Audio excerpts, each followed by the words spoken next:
مادام که شاعر تنها چند جمله ذهنی بیان می کند، نمی توان هنوز او را شاعر خواند. اما همین که فهمید چگونه جهان را دنیای خویش سازد و آن را بیان کند، آن وقت شاعر است. آن هنگام فرسوده نشدنی است و می تواند همواره تازه و نو باشد، در حالی که طبیعت صرفاً ذهنی خود او به زودی تهی می شود.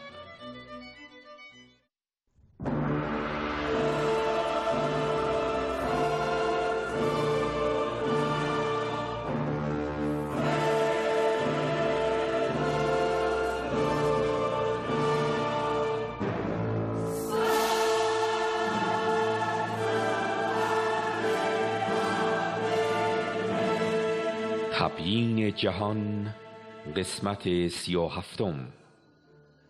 چهارمین قاعده تکامل، تطبیق یا وحدت. قاعده اساسی تکامل، بیگانگی و از خود بیگانگی. بیگانگی مرادف با شرک و بتپرستی. تفاوت مفهوم بیگانگی میان نظرگاه توحیدی و مارکسیسم. پرسش اساسی: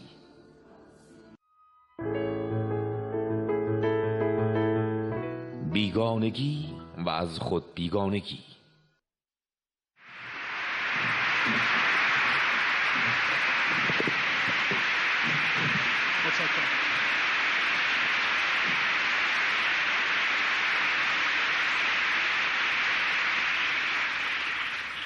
متشکرم. حالا اگر اجازه بدین یه مقداری از بیگانگی میخوام صحبت بکنم. بیگانگی و از خود بیگانگی. به علت پیشرفت‌های کنونی مربوط به آگاهی و شناخت انسان، این مطلب حالا از نظر علمی تقریباً چیز اثبات شده است، یعنی حرکت به جانب وحدت و یگانگی بیش از پیش در کل جریان تکامل.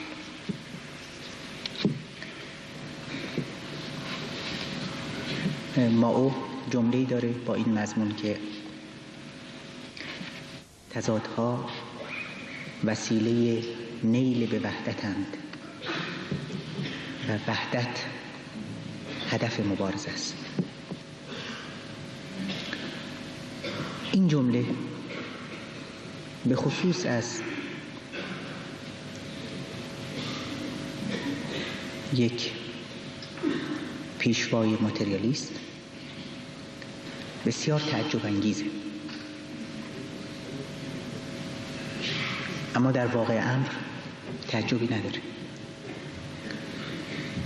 به دلیل اینکه انسان آگاه و انقلابی کنونی نمیتونه در مقابل تضادها اصالت رو به وحدت نده. گو این که به اعتقاد ما این مطلب که مبارزه هدفش وحدته اصلاً با بنیاد تفکر ماده گرایانه متضاد. به هر حال از این بگذریم. امروز برای تمام بشریت پیشرفته به اثبات رسیده که هر آنچه در خدمت وحدت و یگانگی نباشه غیر تکاملی است. فکر میکنم احتیاجی به تذکر نیست که وقتی میگیم که وحدت یگانگی، منظورمون وحدت و یگانگی با تمایلات، سیاست‌ها و خطوط غلط نیست. منظورمون حل تضاده. دقیقاً در جریان تکامل دیدیم. حالا درست در مقابل مفهوم یگانگی مفهوم بیگانگی قرار میگیره که به طور اعم به معنای همون شرک و بتپرستی است. پس تحت این عنوان بحثمون ادامه میدیم.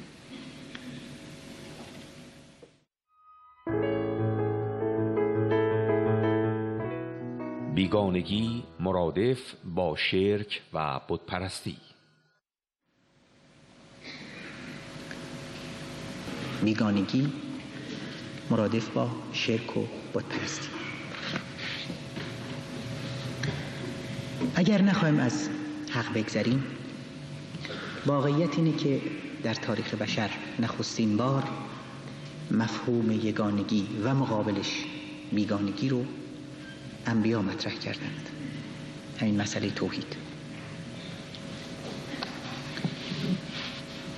چند سطری رو بهش اشاره میکنم از کتاب سیمای انسان راستین، صفحه 57. اولین تجلی مفهوم بیگانگی در اندیشه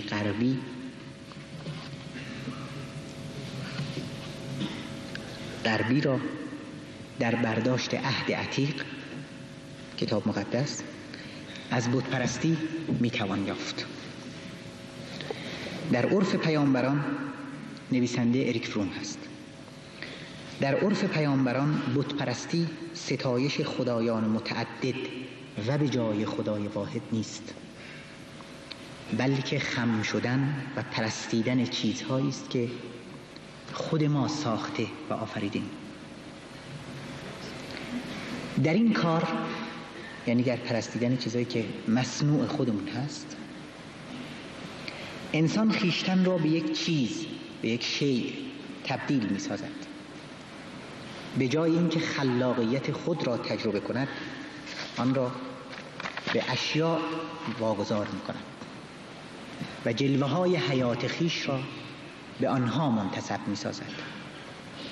اینکه برکت آمده یا بلا به بت واگذار و منتسب میشه. حتی میتوان گفت از رهگذر بت با خویشتن در تماس است. او بت پرست از نیروی حیاتی خود بیگانه شده است، از استعدادهای سرشارش محجور مانده است، در پرده مونده و برای راه یافتن به خویش ناگزیر است در برابر حیات تبلور یافته در بت‌ها سر بندگی فرود آورد. این یکی از مظاهر بت‌پرستی است، یعنی بیگانگی. به جای یگانه شدن با اون راه، اون مسیر، اون ریسمان محکم،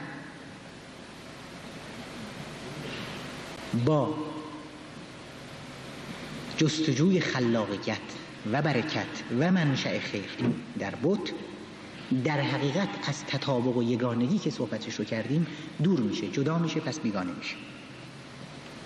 حالا این بت میخواد فرعون باشه که به جای خدا نشسته، یا گوساله. به قول قرآن: و اذ قال موسی لقومه یا قوم انکم ظلمتم انفسکم. وقتی گوساله رو میپرستیدن: به اتخاذکم العجل فتوبوا الی بارئکم. موسی به قومش میگه شما با گوساله پرستیتون، به اتخاذکم العجل، به نفس خودتون ظلم میکنید. مبدأ و معیار گوساله رو گرفتین، یعنی استعدادها و خلاقیتتون رو در اون میشکنین و به بنبست میرسون. انکم ظلمتم انفسکم، قبل از همه به خودتون. پس بازگردید، توبوا الی بارئکم، به آفریننده خودتون.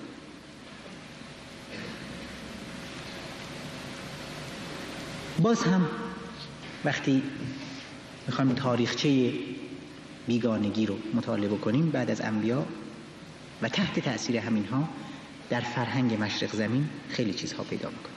خیلی زیاد به این مفهوم جدایی و بیگانگی برخورد میکنیم. فرهنگی که انسان رو از اصل خودش بازمونده تلقی میکنه، سابقه از قرآن داره، همون از خدا این به خدا باز میگردیم، که یکی از نمونهاش رو، شاید عالی ترینش رو، در مثنوی چند سطرش رو میخونم که هم شنیدیم. گویا حکایت همین بیگانگی است. بشنو از نی چون حکایت میکند، در بعضی تفسیرها گفتن که این نیی که مولوی میگه که انتها و ابتداش رو بریدند، شاید تجسمی است از خود انسان که مبدأ و معادش. بشنو از نی چون حکایت می کند و از جدایی ها شکایت می کند، که از نیستان تا مرا ببریده اند و از نفیرم مرد و زن نالیدند. هر کسی کو دور ماند از اصل خیش، باز جوید روزگار وصل خیش. پس گویا صحبت از یک دور افتادن، جدا افتادن، بیگانگی و قربت واقعی هست از اصل، که حالا هرچه میگذره جستجوی وصله. سینه خواهم شرح از فراق، و از درد فراق هست و دوری و جدایی، تا بگویم شرح درد اشتیاق نسبت به وصل. برگردیم به فرهنگ مغرب زمین.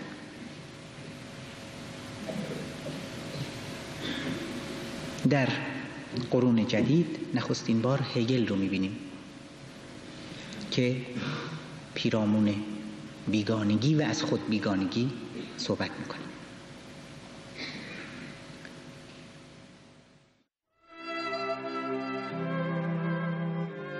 روح در واقع به خاطر تحقق انگاره‌هایش تلاش می‌کند، ولی در انجام این کار خود این هدف را نادیده می‌گیرد و بیگانگی از ذات خیش را نادیده گرفته بر خود می‌بالد و خرسند است.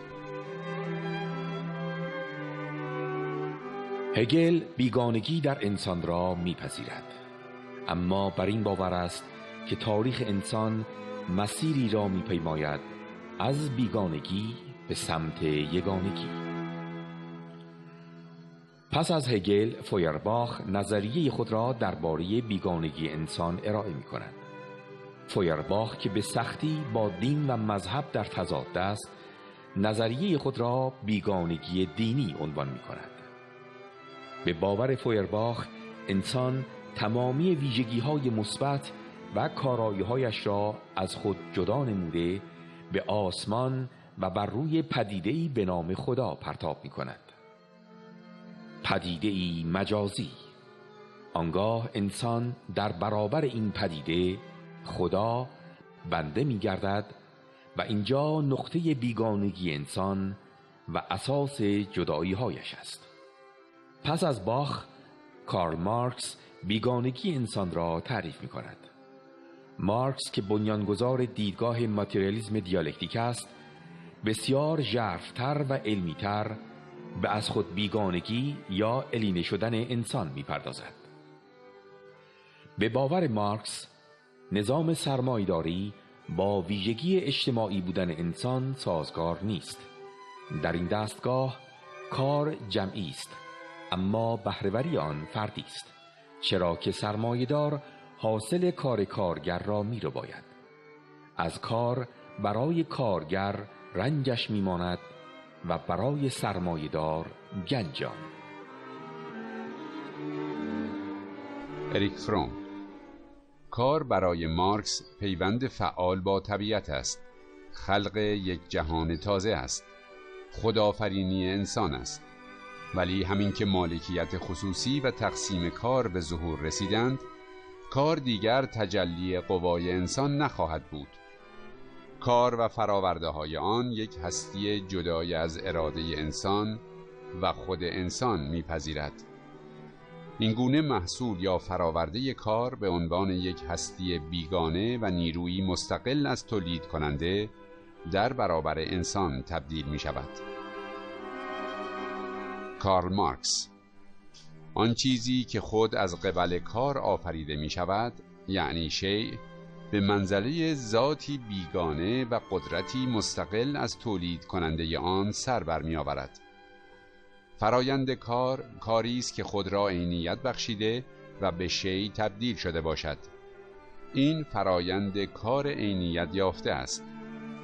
بنابراین کارگر دیگر خود را در کار خیش باز نمی یابد، بلکه خود را در کارش نفی می کند. به جای خرسندی از کار رنج میبرد.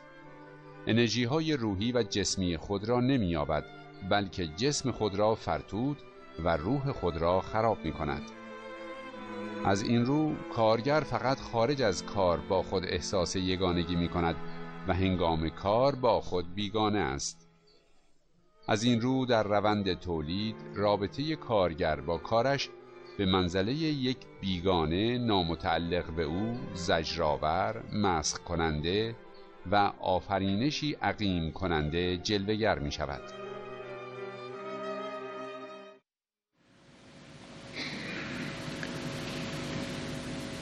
حاصل کارش رو گرفتن، پس با حاصل کارش بیگانه شده.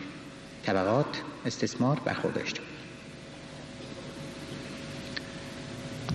کار به چه دلیل بیگانه شده؟ برای اینکه دیگه بخشی از طبیعت کارگر نیست. ازش گرفتیم. عمرش اون تو رفته توی کالا و این رو ازش گرفتیم. بنابراین در کار کارگر خودش رو متجلی نمیبینه، بلکه در کار خودش رو انکار شده میابه. عمرش در اونجا هدر شد. از آنجا که بیش از آنچه احساس کامیابی کند خود را درمانده میابد، نمیتواند آزادانه کارمایه های ذهنی و بدنیش را به ظهور برساند. دیگه علاقه و اشتیاق نداره، چون ازش میدزدن، بلکه تنی خسته و جانی تباهی گرفته محصول این نوع کار خواهد بود. از این رو کارگر در هنگام کار چون بی خانمانی نگران و پریش احوال است. برعکس وقتی از کار دست میکشد احساس آرامش و ایمنی میکند. خب همه اون لابد این حس کردیم، وقتی آدم به چیزی علاقه داره توش احساس لذت میکنه، نه خستگی. پس به این دلیل در نظام سرمایه‌داری کارگر تبدیل شده به یک پیچ و مهره، دسترنجش رو هم که رو بودند پس شده بیگانه با حاصل کار خودش، به تبع با خودش در حالت یگانگی و صلح و صفا به سر نمیبره، همینطور که با خانواده‌اش در حال ستیز به سر میبره. نتیجه مستقیم بیگانگی انسان از فراورده کارش، از فعالیت حیاتی و از زندگی انسانیش، محجور ماندن او از انسانهای دیگر است. پس با دیگران نمیتونه یگانه بشه، نزدیک بشه، صمیمی باشه. همش عقده است، یا آزمندی و زیاد خواستن، یا ناراحتی از این که مال ما رو دیگران رو بودن. رابطه با خیش جزئی از رابطه با دیگر مردمان است. طبیعیه که شخصیت خود آدم در روابط اجتماعیش با دیگران متظاهر میشه. اگر مداوم تو سر من و شما بزنن، حالت آدم تو سر خورده رو پیدا میکنه. پس رابطه با خیش جزئی از رابطه با دیگر مردمان است. از این رو بیگانگی با خیش و بیگانگی با دیگران می انجامد. با دیگران هم احساس دوری، بیگانگی، نه صمیمیت و تفاهم. اینا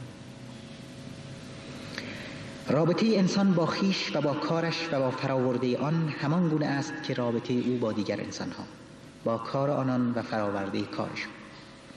این گفتار که انسان از زندگی گونه‌ایش، زندگی اجتماعیش بیگانه است، با آن معناست که هر کس از دیگر کسان و نیز از زندگانی انسانی بیگانه است. چون ظرف زندگی ما جامع است. وقتی از اون بیگانه ایم، وقتی با اون در ستیز و در جدالیم، با خودمون هم بیگانه هستیم، مگر اینکه راه یگانگیش رو پیدا کرده باشیم. بیگانگی کار به بیگانگی انسان با تن خویش، با طبیعت بیرونی، با حیات معنوی و زندگانی انسانی می انجامد. باز ادامه میدم از همین کتاب در صفحه 68. در جهان بیگانه سرمایه‌داری که بیگانه سازی همه کارش سوده، که با انسان تطابق نداره، این نحوه برخورد ذات انسان رو ارضا نمی‌کنه، عقده‌ایش می‌کنه. در جهان بیگانه سرمایه‌داری نیازها تجلی نیروهای نهفته انسان و از آن رو نیازهای انسانی نیستند. نیازهای انسان که باید سیراب بشند در حقیقت بیان می‌کنند خلاقیت‌ها و قوای درونی انسان. توی این جامعه، توی چنین جامعه‌ای نیازهایی که آدم پیدا می‌کنه نیازهای واقعیش نیستند، نیازهای کاذب هستند. مثلا فرض کنید سرسام مصرف باز هم ارضایی نیست، باز هم مصرف بیشتر. در این دنیا هر کس می‌کوشد نیاز تازه‌ای در دیگری ایجاد کند تا او به خاطر ارضاء این نیاز دروغین از آنچه گرامی است دست بشوید و پولش رو ما بگیریم. می‌کوشد به شکل تازه‌ای او را وابسته سازد، وسایل تازه‌ای برای تأمین خوشی و لذت او فراهم آورد و از آن راه او را به ورشکستگی اقتصادی بکشاند. هر کس برای خرسند ساختن خیش و برآوردن نیازهای خودخواهان خود سایه شوم قدرتی بیگانه، قدرتی که با خواستهای طبیعی مردمان سازش ندارد را بر دیگران می‌گسترد. جاذبه ها، مصرف ها، تبلیغات و امثال هم که برای پیشرفت کار خودمون پخشش میکنیم توی جامعه و این در طینتش با سرشت انسان سازگار نیست. از اینجاست که هرچه تولید گسترش می‌یابد، هرچه انواع تازه‌ای از محصولات و فراورده ها ساخته می‌شود، بر قدرت‌های بیگانه‌ای که انسان را مطیع خیش ساخته‌اند می‌افزاید. توی خانواده قسط روی قسط میاد و روابط درونی خانواده رو در هم می‌ریزه و راه‌های تازه‌ای برای فریب دادن و غارت کردن مردمان گشوده می‌شود. انسان روز به روز زبون‌تر می‌شود و انسانیت او هرچه بیشتر در مغاک مذلت فرو می‌رود.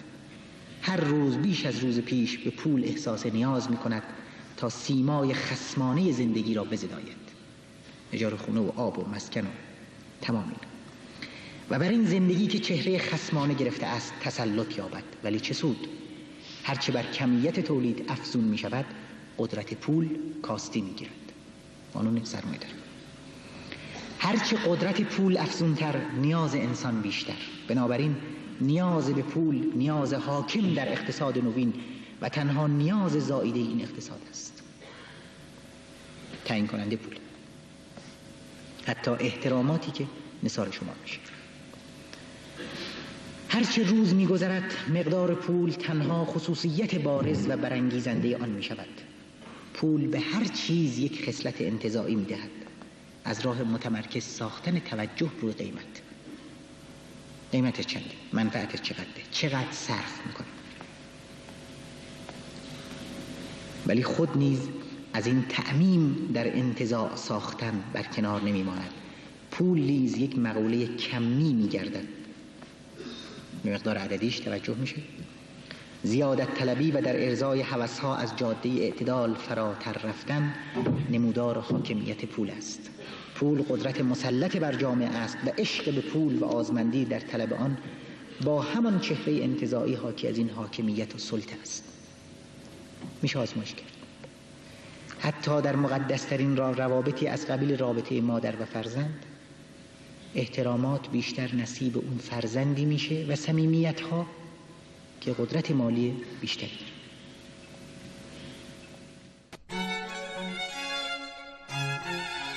اریک فروم: سیمای ذهنی این حاکمیت پول را در آنجا میتوان دید که گسترش تولید و توسعه نیازها به درگاه بوسی زیرکانه و همواره حیله‌گرانه‌ای بر آستان خواهش‌های غیر مردمی تباهی گرفته و غیر طبیعی و وهم‌آمیز می‌انجامد. مالکیت خصوصی نمی‌داند چگونه نیاز خام حیوانی را به نیاز تربیت شده انسانی تبدیل کند. انگارگرایی آن خیال پروری، هوسرانی و توهم است. هیچ خواجه‌ای در طلب عنایت سلطان ستمگر از او تملق نمی‌گوید و برای تحریک اشتهای خسته او به وسایلی شرم‌آور نمی‌کوشد.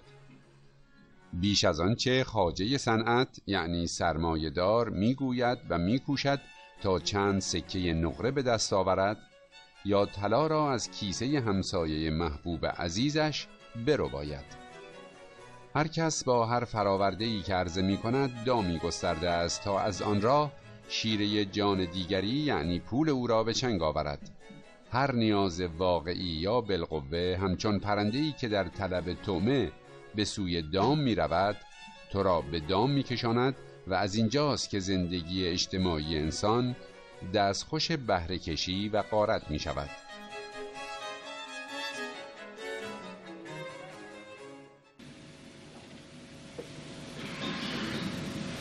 همه تعارفات و احساس صمیمیت ها و همه خم و راست شدن ها و تواضع ها و کرنش ها سرانجام اینه کی در موضع قدرته، باد به سمت کیه.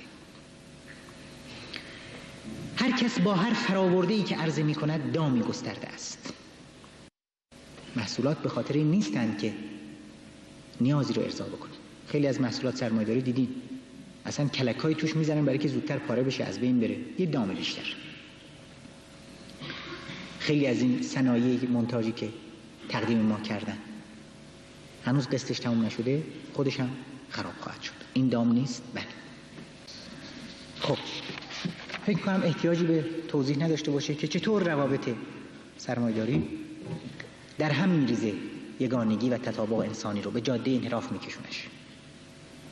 انسان کار کرد تا در خدمت خودش باشه، استثمار اومد، کار رو دزدید، جامعه رو به طبقات تقسیم کرد، تیکه تیکه کرد. اگر همه انسانن میتونن مثل خانواده زندگی کنن. توی خانواده به بچه‌های مختلف دو تا غذای مختلف نمیدن در شرایط مساوی، ولی اینجا اینطوری میشه. رابطه اقتصادی کالا پول کالا که قبلا اینطوری بود،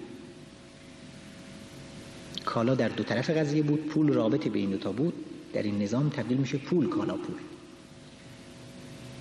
بانکداری، صرافی، خود پول وسیله ربا، یعنی خود پولی که از هدفها میشه دیگه، فقط رابط نیست.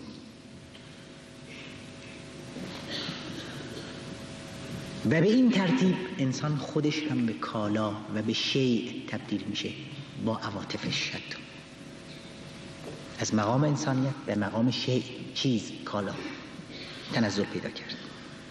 برای اینکه حالا همه ارزش‌ها با پول سنجیده میشه. حتی تعارفات و احوال پرسی ها این توش هست. و به این ترتیب به دوگانگی و بیگانگی دائما دامن زده میشه. انسان مسخ، اسیر، بنده مصرف، در خدمت ماشین به جای اینکه حاکم ماشین، در خدمت تولید. پس توی نظام طبقاتی دوگانگی ها تشدید میشن.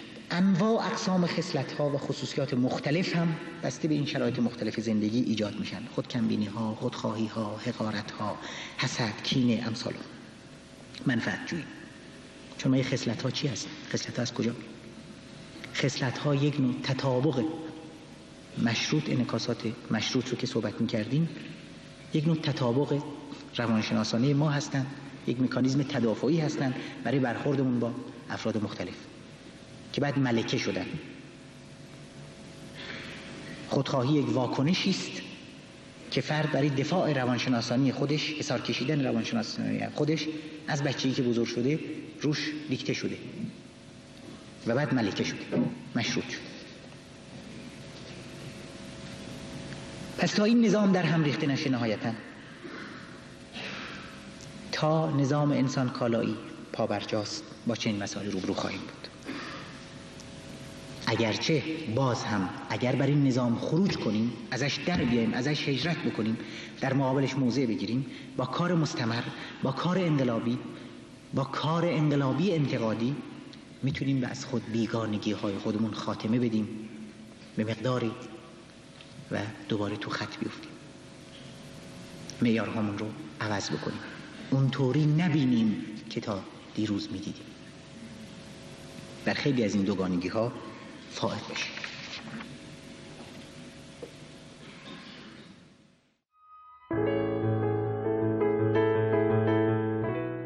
تفاوت مفهوم بیگانگی میان نظرگاه توحیدی و مارکسیسم.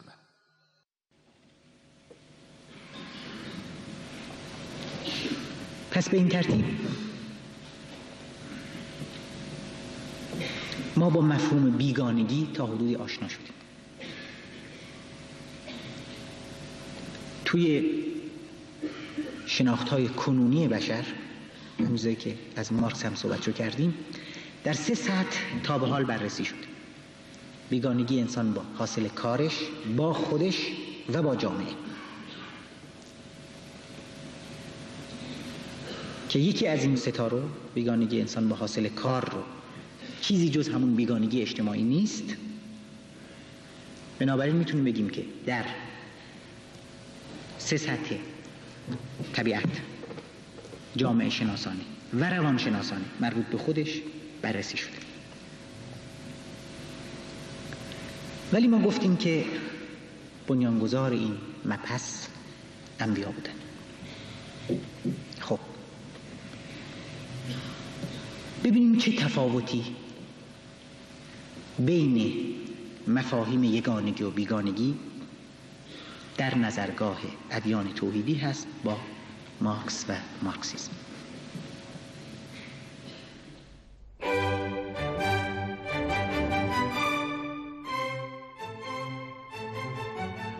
در دوران کهن، زمانی که فرهنگ رایج بت‌پرستی و پرستش پدیده‌های مادی جهان بود، پیامبران در پی برداشتن پرده حائل حقیقت از برابر دیدگان انسان بودند. اینکه با پرستش پدیده‌های مادی این جهان انسان از خود بیگانه می‌گردد و راه یگانگی توحید است. صدها سال بعد، در سده 18 میلادی، کارل مارکس با دیدی ژرف و از خود بیگانگی انسان در نظام سرمایه‌داری پی می‌برد. مارکس در 3 زمینه بیگانگی انسان را بررسی کرد. بیگانگی انسان با حاصل کار خود که همان بیگانگی با طبیعت است، چرا که نتیجه نهایی کار تسلط بیشتر بر طبیعت است. بیگانگی انسان با جامعه، بیگانگی انسان با خود. اکنون میتوان بیگانگی انسان را در 3 سطح مورد بررسی قرار داد. 1. بیگانگی با طبیعت. 2. بیگانگی جامعه شناسانه. 3. بیگانگی روان شناسانه. پاسخ ریشه‌ای پیامبران به بیگانگی، یگانگی و توحید بود. پاسخی که ریشه در دیدگاه وجود شناسانه آنها داشت: مونیسم، توحید، یکتایی. اما دیدگاه وجود شناسانه مارکس و ماتریالیسم دیالکتیک وجود را سراسر ماده در حال حرکت می داند. از طرفی ماده با قوانین دیالکتیک شناخته می شود. اصول دیالکتیک: 1. حرکت. 2. جهش. 3. تضاد. 4. تأثیر متقابل.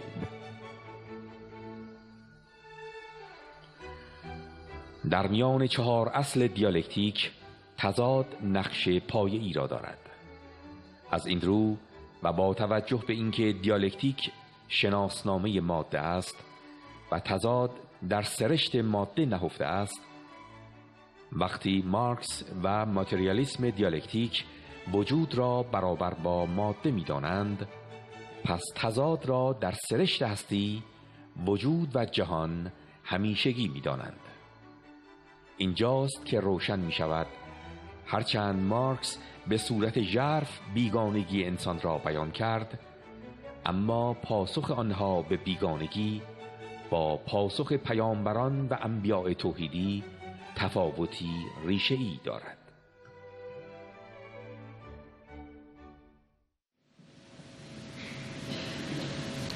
فرق اینه: به ریشه های وجود شناسانه بیگانگی توجه نمی کنند، نرسیدند و در قالب ماتریالیستی نمی شود هم رسید. چرا؟ برای اینکه این 3 سطح رو که صحبتشو کردیم باید در یک پوش فراگیر عام و کلی جمع بکنیم. اگه اصل عامه باید در کل وجود جاری و ساری باشه. پس در اون صورت یگانگی اصل اساسی خواهد بود به جای دوگانگی و تضاد.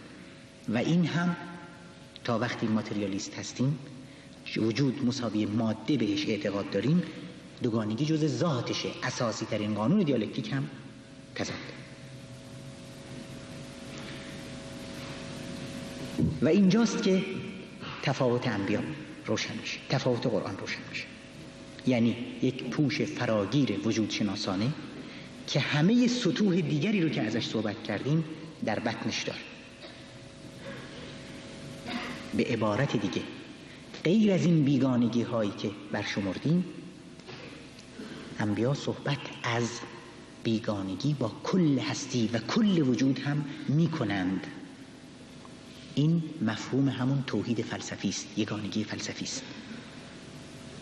اصالت رو در کل هستی، در دنیای عینی و مادی تضاد هست، شکی درش نیست، اما در کل هستی و در مجموع سمت رو و اصالت رو به یگانگی و توحید میده. پس بنابراین ما یک یگانگی با کل وجود، کما اینکه یک بیگانگی هم با کل وجود داریم و در مسیر تکامل بررسیش هم کردیم. وقتی صحبت از اسلام و تطبیق میکردیم دیدیم با کل هستی است این جریان تکامل. پس بنابراین ما مفهوم یگانگی و بیگانگی با کل وجود رو باز هم از متن جریان عینی و واقع گرایانه تکامل بیرون کشید، همچنان که خیر و شر، ثواب و گناه و همه بحثایی که قبلا کردیم بیرون کشید. به این معنا اگر ما بیگانگی رو در سطح اجتماعی یا طبیعی بررسی بکنیم و همینطور از خود بیگانگی انسان رو با خودش، ولی دنبالگیری نکنیم این خط رو، این سلسله رو، ریشه یابی نکنیم در کل وجود، ربطش ندیم به اونجا، تحلیلمون ناقصه، دنبریده است، ابتره، بی ریشه است. کما اینکه ما ریشه تکامل رو، گرایش به وحدت و یگانگی رو لاجرم بایستی از کل هستی بیرون بیاریم. گرچه تضاد هست بلا شک، اما اصالت و سمت با وحدت. به همین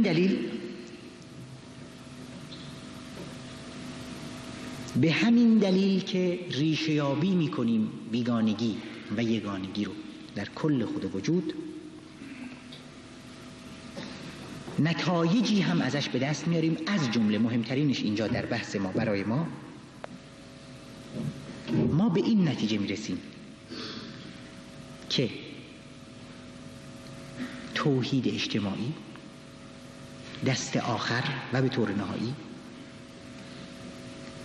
فقط در پوش توحید فلسفی امکان پذیره. اگر مطلب مشکل هست به ذهنتون فشار نیارین، برای که موضوع اصلی بحثمون نیست، بعدها هم در جاهای دیگه بهش خواهیم رسید. فقط این رو میخوایم بگیم که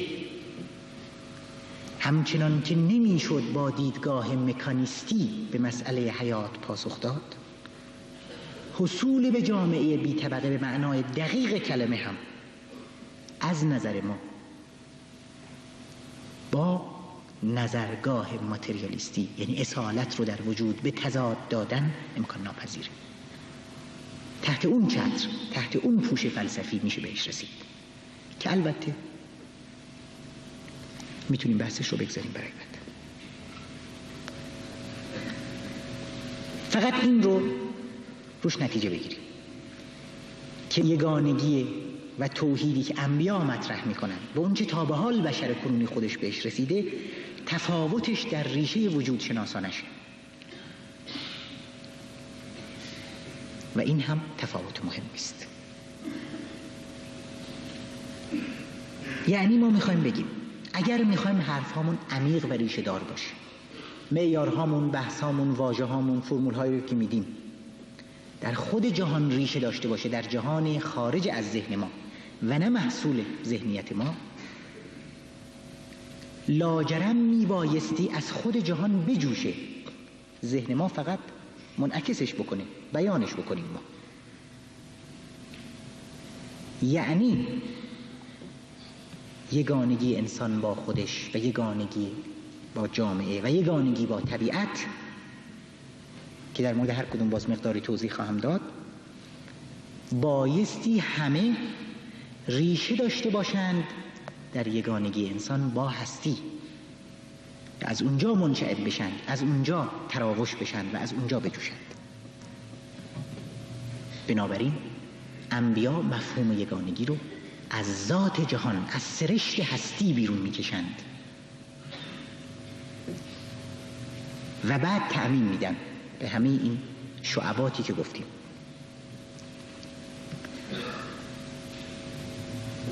وظیفه فرهنگ های پیشرو جهان هم همینه که حرفاشون رو از خود جهان بیرون بکشند، به عبارت دیگه جهان رو چنان که هست بیان بکنند و منعکس بکنند.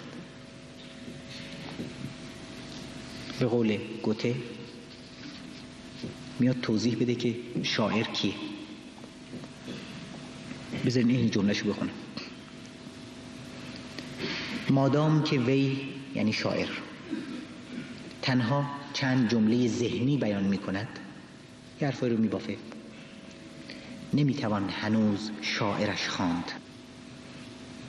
ولی همین که فهمید چطور جهان را دنیای خیش سازد و آن را بیان کند، آن وقت شاعر است. آن هنگام فرسوده نشدنی است، کهنه نمیشه، آنتروپیک نمیشه، مثل جریان تکامل که صحبت کرد، و میتواند همواره تازه و نو باشد، یعنی در انطباق با اون، در حالی که طبیعت صرفاً ذهنی وی به زودی توهی می شود اگه بخواد جهان رو بیان نکنه و چیزی برای گفتن ندارد. خب این همین مطلب که در مورد شاعر صادق هست در مورد فیلسوف هم درسته که جهان رو بیان بکنه و همه حرفاش رو از ذات جهان بیرون بکشه و حرفاش و نظراتش در متن جهان ریشه داشته باشه. و این همون فرق یگانگی در فرهنگ انبیاء و فرهنگ کنونی بشر. به قول قرآن در سوره حشر آیه است بسیار واقعا پرمعنی، میگه ولا تکونوا کالذین نسوا الله فانساهم انفسهم اولئک هم الفاسقون. نباشید کالذین مثل کسانی که خدا رو فراموش کردند، فانساهم انفسهم، خدا خیشتن اونها رو از یادشون برد، با خدا و راه خدا بیگانه شدند، با خودشون خدا بیگانشون کرد. آخه خود اینها هم سرشتشون در بنیاد با سرشت راه خدا و خدا بود، همگام بود، باید متطابق میشد. پس نباشیم مثل اونهایی که خدا را از یاد بردن، که برای هیچ کدوم از ما هم مشتبه نخواهد شد که یادآوری خدا یعنی فقط مثلا تسبیح انداختن سوری. نباشید مثل کسانی که خدا را از یاد بردند، خدا خیشتن آنها را از یادشان برد. عمل کرده خیلی طبیعی و جبری بیگانگی. اولئک هم الفاسقون، اونا تباه کارن، تباه میشن، نه که تو خط نیستن، نه که تو مسیر نیستن، نه که تطبیق پیدا نمی کنن، پس تباه میشن، زیانکار میشن. به عبارت دیگه اونهایی که از خودشون بیگانه اند با خدا هم بیگانه اند. به عکس بیگانگی از خدا هم لاجرم در یک جای کار انسان اثر خودشونشون خواهد داد اگر واقعیته.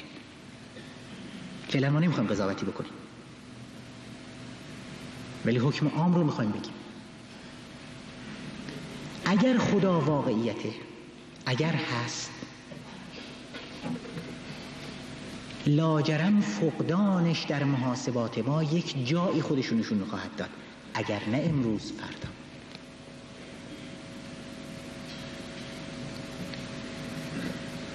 باز هم گوته چه خوب گفت، این جملهشون میخونه. انسان تا آنجا خود را میشناسد که جهان را میشناسد. ربط مستقیم داره به هم. تا اونجا خودمون میشناسیم که جهان رو، و تا اونجا جهان رو که خودمون رو. وی جهان را فقط در درون خود میشناسد و از خویشتن تنها در داخل جهان آگاه است. ما خودمون رو در کجا کشف میکنیم؟ تو جهان، تو جامعه.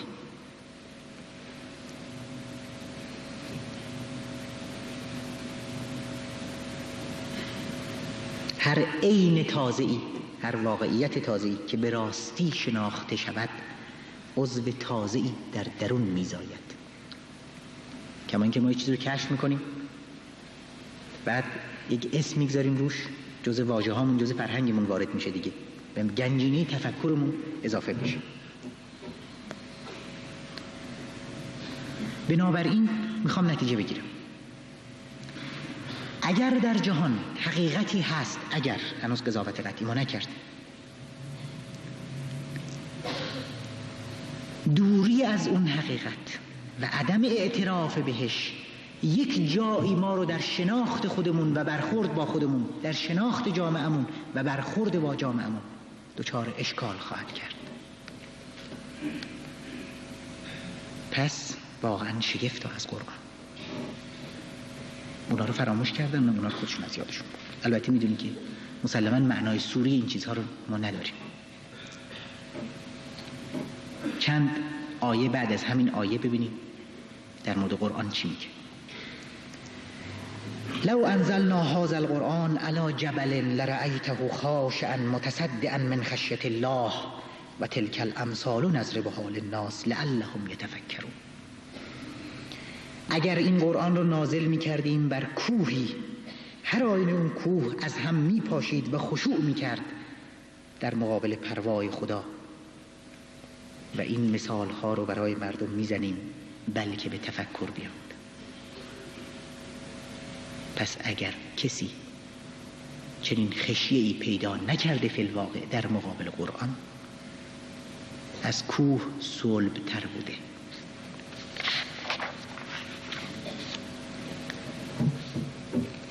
حالا به خاطر چنین ریشه یابی وجود شناسانه است که انبیا در نهایت تکامل انسان ملاقاتش رو با خدا پیش بینی کردن، برخوردش رو، تلاقیش رو، یعنی مطلق یگانگی رو، جاودانگی رو، جزء اون شدن رو، منتهای تطابق نوع انسان، توحید. انا لله و انا الیه راجعون رو قبلا صحبتشو کردیم. البته نه رجعت به معنای دور و قهقرا، تو خود قرآن هم به این معنا نیست. بازگشت به خدا اوج ترقی و شکفتگی ذاتی نوع انسانه در این فرهنگ، یعنی حل تضادهاش با طبیعت، با جامعه و با خودش، آشتی و وحدت مطلق و کامل، اوج توحید در فرهنگ یکتاپرستی که قرآن خودش اینطوری وصف میکنه: یا ایتها النفس المطمئنه، ایا ای روان آسوده و اطمینان یافته. تضادش را حل کرد. ارجعی الی ربک راضیة مرضیة، بازگرد به جانب پروردگار تکامل بخشت، خوشنود و خوشنود شده. فادخلی فی عبادی، پس درآی در بندگانم، وادخلی جنتی، و در این نقطه درآی در بهشتم. و درست به همین دلیل که در قاموس انبیاء راستین عدول از یگانگی، عدول از تطبیق پذیری، عنوان تنها آیین مورد قبول در صدر گناهان قرار گرفته. شرک به معنایی که گفتیم، به معنای انحراف از اون راه، چنگ نزدن به ریسمان محکم.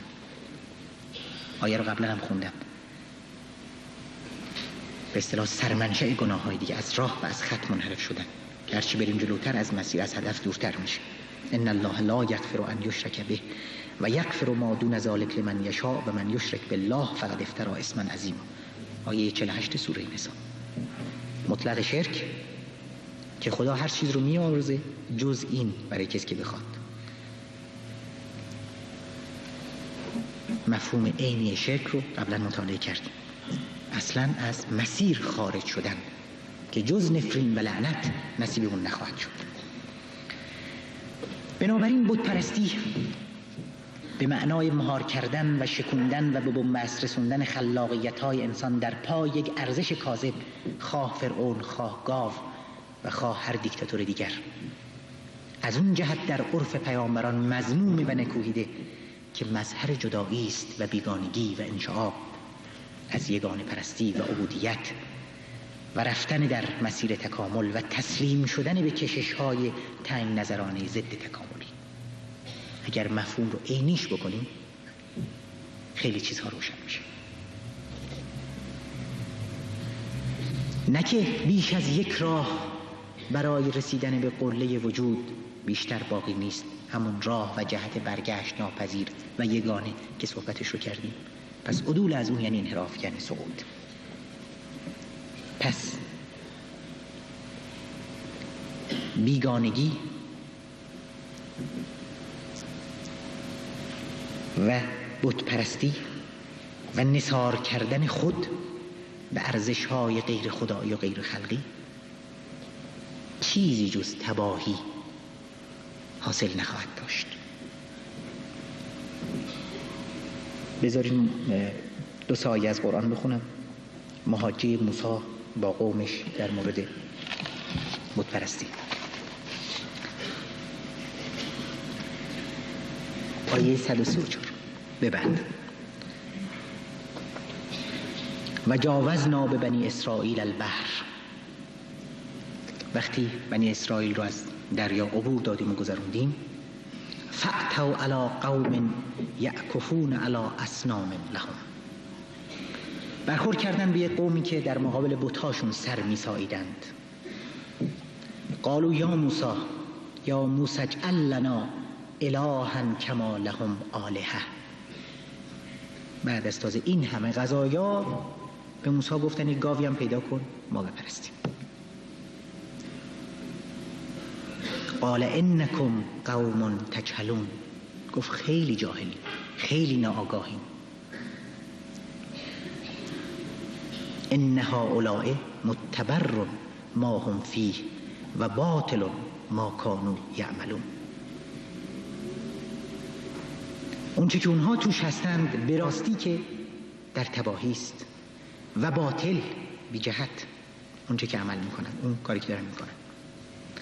قال اغیر الله ابغیکم الها، غیر از خود خدا که مطلق تکامل هست برای شما خدایی پیدا بکنم؟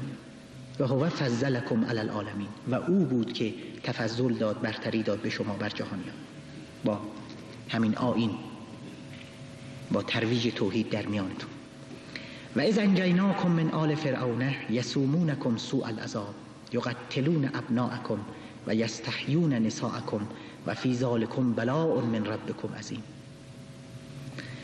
و بیاد بیارین اون هنگامی رو که شما رو رهایی بخشیدیم از دست فرعونیان.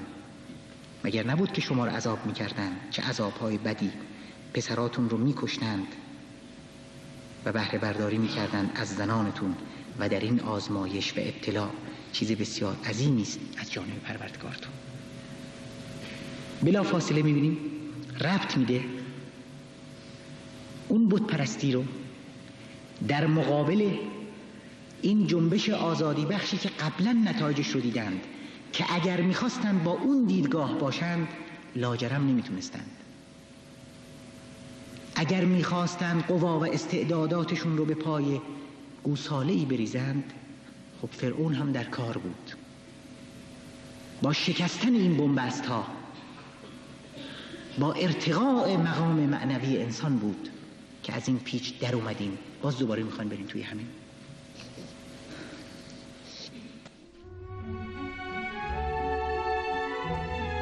اریک فروم: انسان هرچه بیشتر نیروهایش را به بت‌ها واگذارد، بینواتر و به بت‌ها وابسته تر می شود، آنچنان که در بازیافتن کمی از آنچه که به او تعلق داشته نیازمند اجازه بت‌هاست. بت محدود به شکل مذهبیش نیست، همچنان که بت می تواند سیمای خداگونه داشته باشد، به همان گونه ممکن است دولت یا کلیسا یا شخص یا ثروت همچون بت پرستیده شوند. بت‌پرستی همواره پرستش چیزی است که انسان قدرت‌های خلاقه‌اش را در آن نهاده است و اکنون به جای اینکه در عمل خلاقه‌اش خویشتن را بیابد، در برابر آن کرنش و فروتنی می‌کند.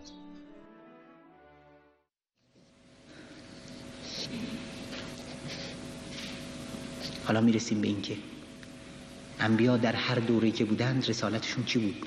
معرفی بت اصلی دوران، اون چیزی که انسان رو به بندگی فرا میخونه، و بعد تلاش خستگی ناپذیر برای انهدامش.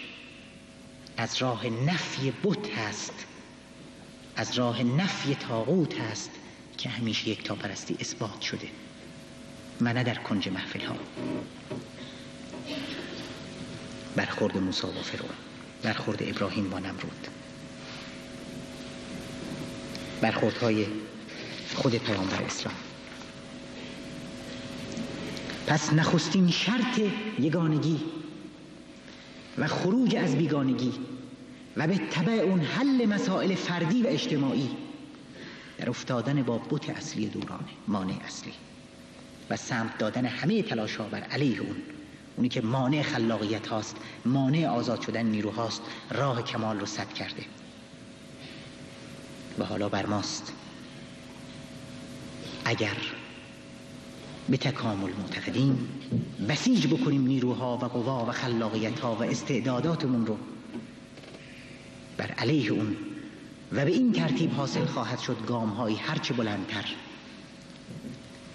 در جهت یگانگی. خب این بحث تطبیقمون چقدر کش و قوس داشت، باز هم زیاد میشه در موردش صحبت کرد، خیلی زیادتر، ابعاد مختلفش رو. هرچه هست در همین جاست. در حقیقت این یک حل المسائل،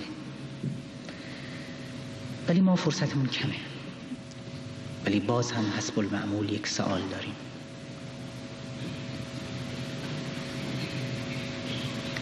در کارگاه تکامل چه چیزهای بدیع دیدیم، نوظهور و شگفت، هر روز تطبیق یافته تر.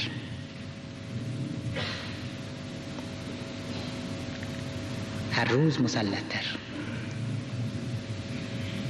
شعر خیام بیاد آدم میاد. جامیست که دهر آفرین میزندش، 100 بوسه ز مهر بر جبین میزندش. واقعا شایسته آفرینگویی هر روز یک جام خوشتراشتر. بین کوزگر دهر کین جام لطیف میسازد و خود بر زمین میزندش. خودش نسخش میکنه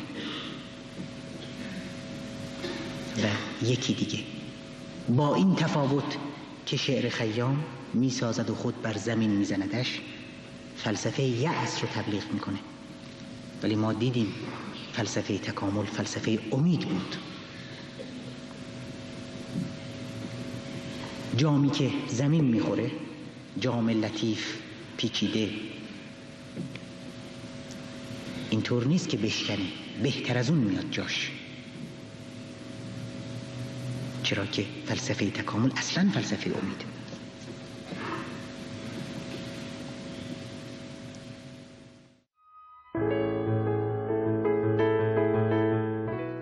پرسش اساسی.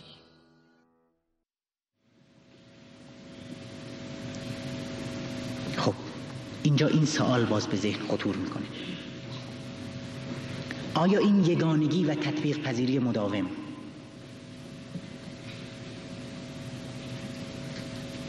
کارگاه نقاشی رو به یاد نمیاره که گویی داره یک چیزی رو ترسیم میکنه،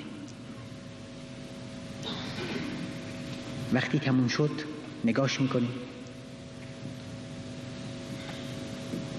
باز هم که گویی مدلی در کاره، میذارش کنار، بعدی رو سعی میکنه شبیه تر، تطبیق یافته تر. منطبق‌تر و با اون یگانه تر بسازه. ما کارگاه رو و نقاش رو دیدیم و هر روز می‌بینیم. آیا مدلی هم در کار هست؟ آیا الگویی هم که هدف این تطبیق اندر تطبیق هست در کاره؟ آیا این صورتبندی‌های مختلف تکاملی با تطابق روزافزونشون متوجه و سمت دارند به جانب یک مدلی، یعنی هدفی؟ خلاصه آیا هدفی در کاره یا نه همش اختلاط و آمیزش رنگ هاست؟ باشه این سوال رو تا بعد جواب بدیم.